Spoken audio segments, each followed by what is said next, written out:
Paranormal Survivor 2, Michael's Haunted Apartment, story number 4. Take 1.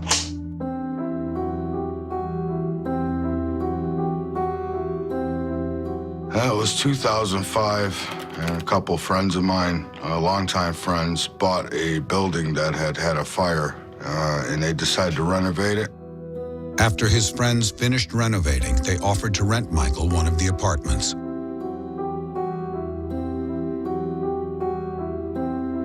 When I moved in, it felt cozy.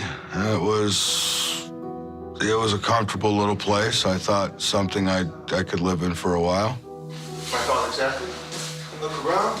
I actually had my stepson who was living with me at the time. My kids would come over on the weekends. So it was a small apartment, but that was it, just him and I. Michael's initial cozy feeling would quickly fade.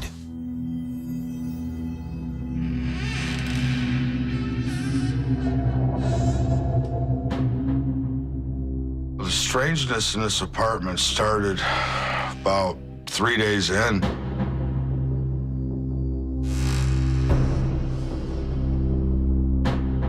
We started hearing the cabinet doors in the kitchen.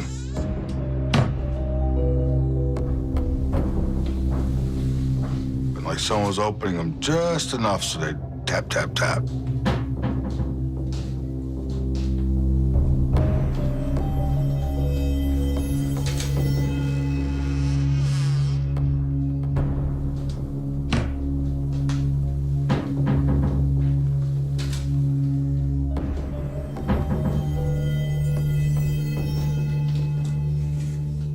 So went in to check it out, could never find out what was going on.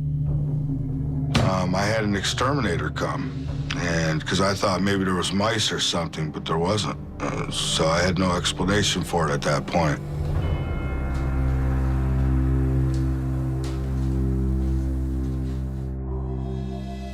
It was shortly after that, other things started to happen.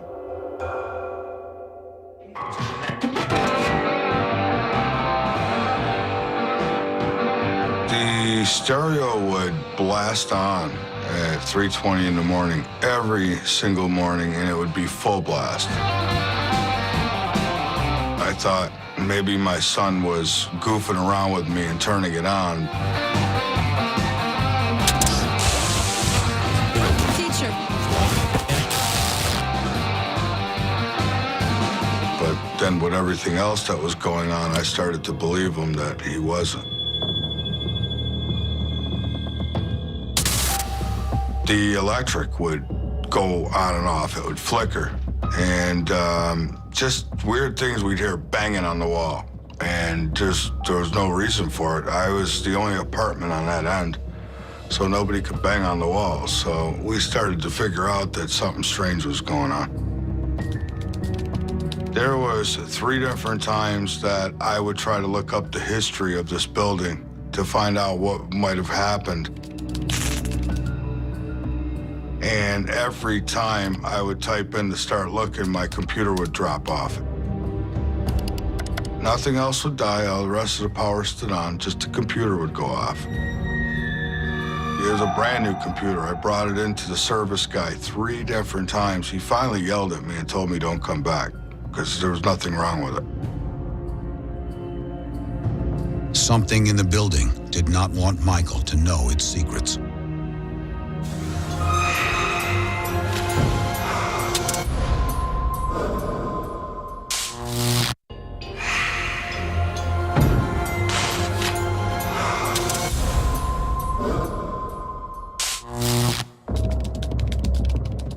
Michael Vera was having strange experiences after moving into a building that had been renovated due to a fire. At first, I didn't make any connection to the fire at all. I thought our minds were playing with us. So I thought that, we were missing something, that, at some point we were gonna say, that's what it was, and laugh about it.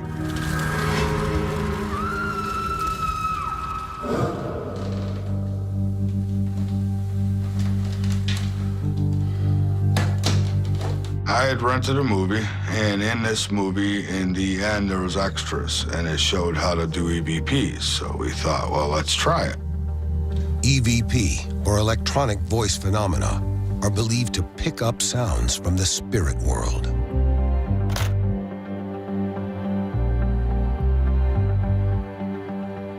One night after recording, and we picked something up. Find out. We have anyone? Then listen in. Here we go.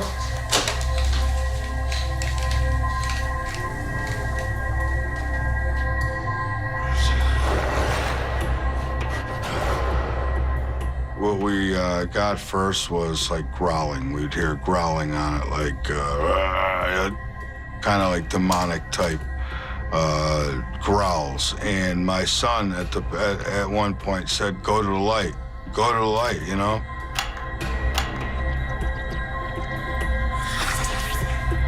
Get away from the light. You could hear like a man's voice, a demonic type man's voice. I started picking and poking and trying to make them mad. And I said, "Oh, I'm gonna have a cigarette."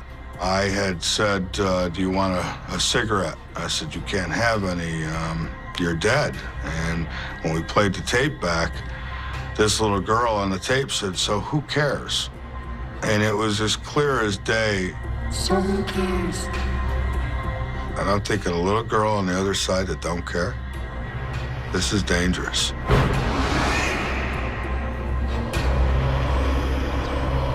My hair just stuck up on end. I couldn't believe it. I said, wow, this is real.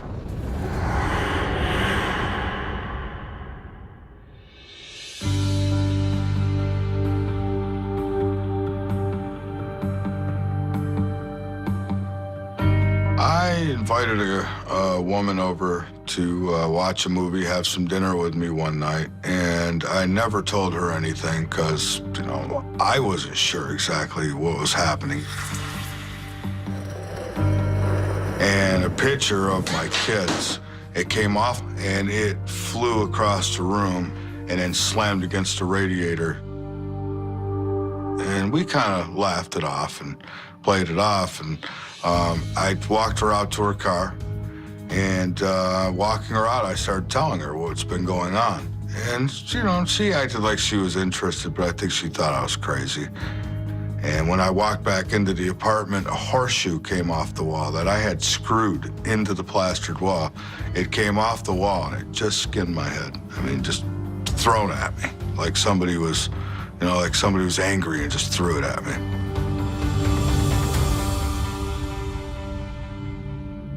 At this point, I'm not feeling too good about the apartment at all. I'm now worried about my kids' safety. When all the kids were over, I had 4 kids, so there was times when they would be camping out in the living room floor. And that's where you may come in. If you drive a tank, APC, or other heavy-wheeling vehicle across the tracks in other than prepared crossings, you may be knocking the rails out of alignment. That makes it hard to train. Whatever you do, make sure you take the heavy vehicle over railroad tracks only at prepared crossings. And there was a few times that they would hear, like, banging on the floor around them. And, you know, I didn't know what to tell them.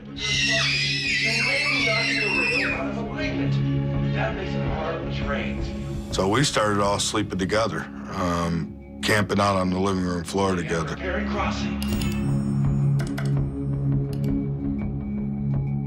And my stepson walks in the room and he says, "Dad, do you see this?" Because I heard a lot of clicking, but I didn't pay attention to it.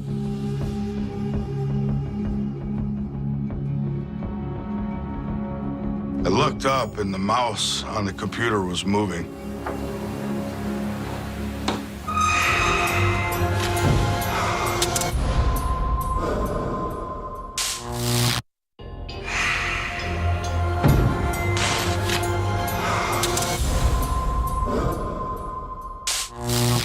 Michael Vara and his son had discovered a paranormal entity in his apartment.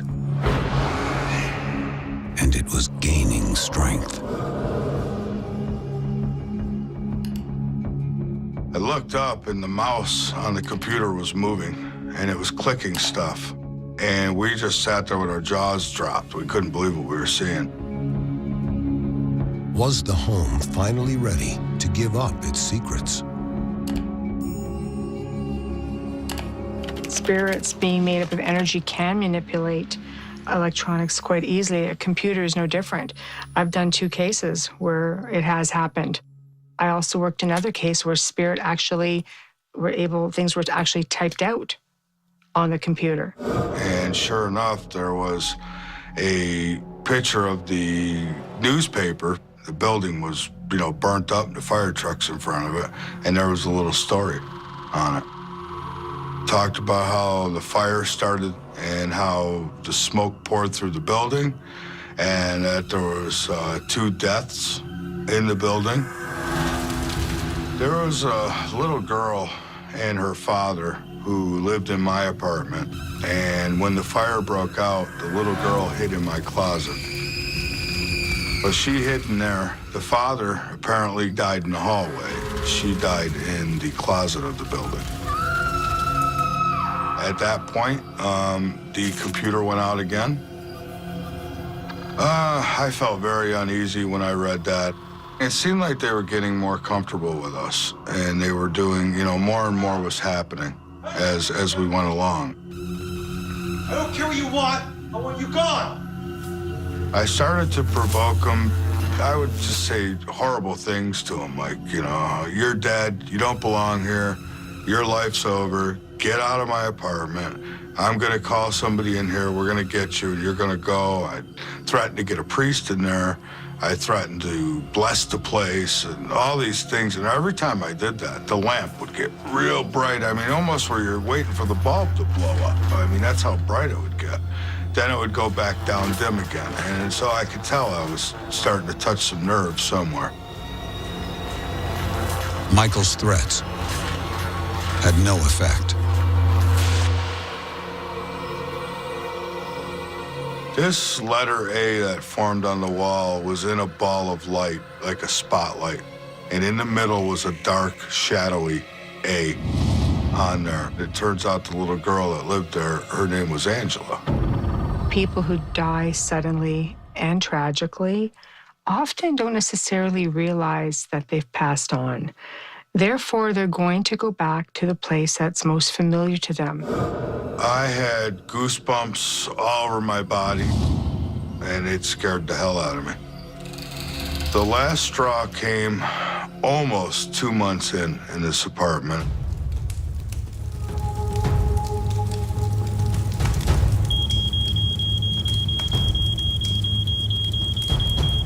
I woke up one morning and I smelled something burning.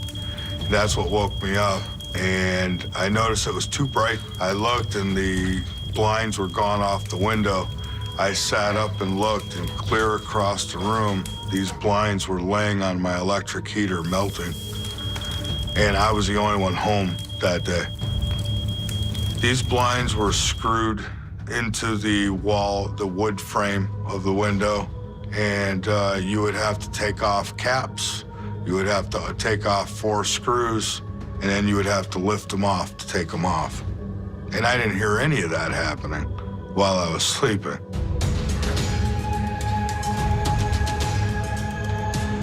I started packing. I said, that's it. That was the end of it. I packed up that day. I packed up quick and left.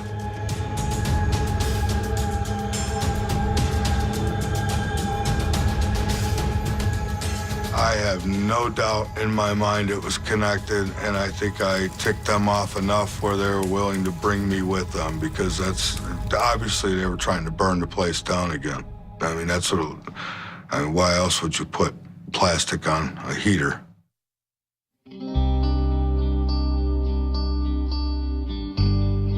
After that, my friend Frank, who owned the building, he decided he would move in. He would take my apartment. He lasted there about a month. And then a month later, the building was up for sale. And I tried to talk to these guys. Why? He said they fixed it up. Why'd they sell it? They won't tell me. I think I know, though.